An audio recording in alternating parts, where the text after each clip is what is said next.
हामीले बारम्बार जे गर्छौं, गरेको गरी गर्छौं, त्यसपछि हामी त्यही बन्न थाल्छौं। साइकोलोजी मनोविज्ञान भन्छ हामीले गर्ने रिपिटेड एक्सन बारम्बार दोहोऱ्याएर कुनै कुरा गर्छौं भने हाम्रो आइडेन्टिटी पहिचान नै त्यही बन्दै जान्छ। दिनौं दिन जे गर्नुहुन्छ त्यो नै भविष्यको तपाईँ हो। जसले हरेक दिन 30 मिनेट पढ्छ त्यो व्यक्ति बिस्तारै स्टुडियस पर्सन, मेहनती, अध्ययनशील व्यक्ति बन्न थाल्छ। यो तपाईको पढाइमा मोटिभेसन भएको होइन, यो बानी र व्यवहार बनेको हो। प्याटर्न अफ बिहेभियर, व्यवहारको ढाँचा। जब तपाईले ओभरटाइम काम गरेको गरी एउटै कामलाई रिपिटेड गर्नुहुन्छ त्यो बानी बन्छ, रिपिटेड अटोमेटिक बिहेभियर बन्छ।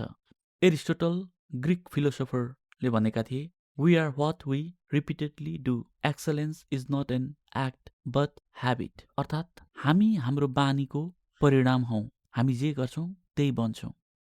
न्युरोसाइन्स मस्तिष्क विज्ञान भन्छ जब हामी कुनै कामलाई बारम्बार रेपिटेसन दोहोऱ्याएर गर्छौं हाम्रो ब्रेन मस्तिष्कभित्र रहेका न्युरोन्स बीच नयाँ कनेक्सन, न्युट्रल पाथवेज, बाटाहरू, मार्गहरू बन्दै जान थाल्छन्। सुरुमा कुनै बानी बनाउँदा दिमागले धेरै सोच्नुपर्छ, तर समयसँगै त्यो प्रक्रिया कम इफोर्ट अथवा कम लागतमा छिट्टो बन्न थाल्छ, अटोमेटिक सिस्टममा बदलिन्छ। यही कारणले ह्याबिट, बानी बिस्तारै कन्सियस चोइस, सचेत निर्णयबाट सबकन्सियस प्याटर्न, अवचेतन ढाँचामा परिवर्तन हुन्छ। जब तपाईले मोटरसाइकल कुदाइरहनु भएको छ, तपाईँ साथीहरूसँग फोनमा बोलिरहनु भएको बेला नि तपाईको खुट्टाले ब्रेक हान्छ अथवा स्पिड गर्छ। तपाईको सबकन्सियस प्याटर्नमा तपाईका बानीहरू अलरेडी स्टोर भएर बसेका छन्। जब कुनै व्यवहार लगातार दोहोरिन्छन् त्यो केवल काम मात्र दोहोरिँदैन, बरु हाम्रो आइडेन्टिटी, पहिचानको हिस्सा बन्छ।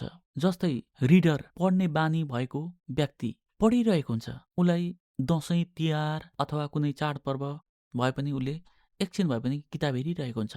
हाम्रो साथीहरू बीचमा हामी पाउँछौं। तपाईले धेरै सोच्न छोडेर जे गर्नुहुन्छ त्यो तपाईँ बन्न थाल्नुहुन्छ। त्यसको मतलब ओभर थिङ्किङ, धेरै नसोचिकन कन्सिस्टेन्ट एक्सन, निरन्तर कामले तपाईँ बनाउँछ।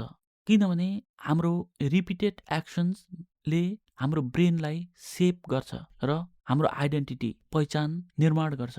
साना बानीहरू समयसँगै कम्पाउन्ड हुँदै जान्छन्, जोडिँदै जान्छन् र इभेन्चुअली गएर बिग आइडेन्टिटी, ठूलो पहिचानमा परिवर्तन हुन्छन्। जस्तै हरेक दिन पढ्ने बानीले लर्नर बनाउँछ।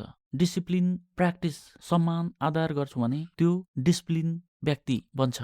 आज हामी जे गर्दैछौँ त्यो हाम्रो भविष्यको आइडेन्टिटी हो। तपाईँ कस्तो व्यक्ति बन्न चाहनुहुन्छ? Thank you so much.